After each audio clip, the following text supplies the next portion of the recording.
Got Datatec next, which is a global player, London listed, or not London listed, London headquartered. Jens Montanaro has always been there, or has been there for many years, but locally listed, and it's been in transition. We're going to talk about this in a minute. One of their core businesses, Westcon, they've sold a significant portion of that.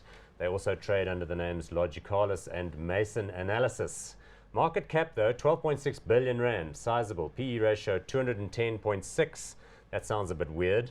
But anyway, forward PE is probably not that. We'll talk about that in a minute. Dividend yield of 1%. Explain to me what's going on with the deal that they've just done. Sure. So they did a deal with Synex, which is a US-listed IT company. Similar business, to sell the Northern and Southern Americas business to Synex, as well as 10% of the rest of the Westcon business to Synex. So effectively, they got $630 million of cash, plus another 200 million that could come later, depending on some budgets. And of the 630 million cash that they got, they said they're going to keep 130 million roughly for working capital and other reasons, but that means they've got $500 million of cash. That's half the market cap.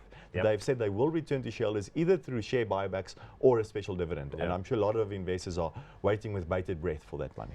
But now that sounds fine, good and well, and that results in a value unlock, and that was probably why they did it. But what brought Datatec to the point where they decided that it made more sense to sell one of their core business units than to simply operate it by themselves?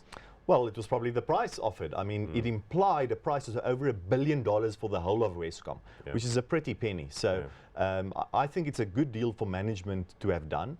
The trick now, as you say, when it comes to the institutional imperative of a company wanting to become bigger and bigger, is once they distribute half the market cap, the cash, that leaves the head office as a bigger proportion of the business. And Logicalis and Analysys Mason needs to absorb that head office cost, and that will be tricky. So they might decide to build a third pillar to do something else, because otherwise it would show that maybe the executives don't need to be paid as much for managing a company of the new size. Let's see what it's done to the share chart, though, because that should have given things a bit of a pep up. You can see at the end there it has, right, given it a little bit of a lift.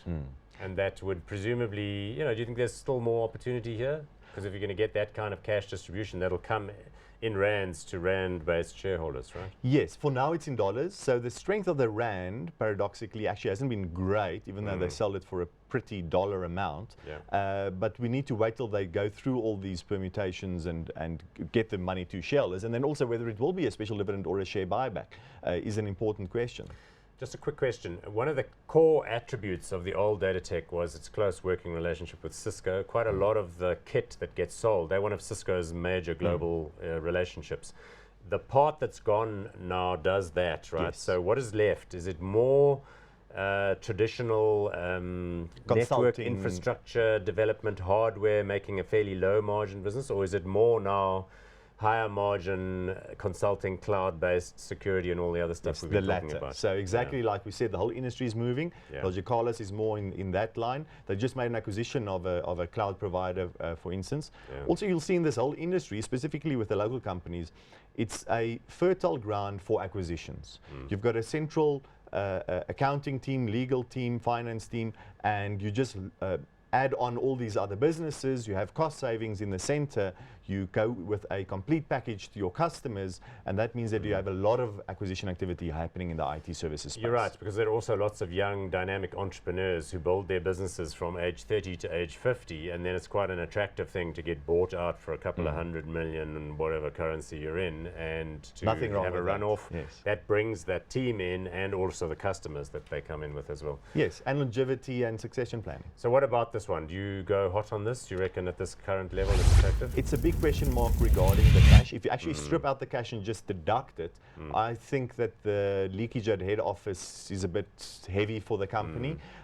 And they have said they'll return it to shareholders rather than build something new, which is the better of the two. It's a great deal, but I don't get a lot more value on a sum of the parts basis than the current share price is implying. Interesting. So you're inclined to give it a pass? I'll give it a pass.